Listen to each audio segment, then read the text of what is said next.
আজকে বিশেষ করে চ্যানেল 24-এর 13 বছর পূর্তি, 13 বছর পার করে আর 14 বছরে পড়েছেন।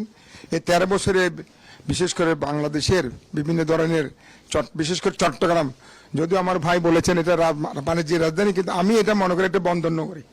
এই বন্দর নগরীর বিভিন্ন ধরনের সমস্যা আপনারা তুলে ধরেছেন, জনগণের কথা তুলে ধরেছেন। আমি মনে করি মানুষের কথা বলা হচ্ছে মেইন আমাদের এই বিশেষ করে চ্যানেল 24-এর কাজ, এবং আগামী দিনেও তারা এই কাজগুলো করবেন।